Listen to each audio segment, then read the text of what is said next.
he put on his fan and muffler and ran outside. The snow had piled up very high along the street. Ali walked on the snow. Crunch, crunch, crunch. His feet sank into the snow. He walked with his toes pointing out. He walked with his toes pointing in. Then he made tracks in the snow with his feet.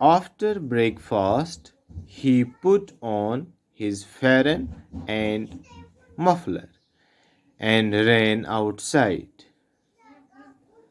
The snow had piled up very high along the street.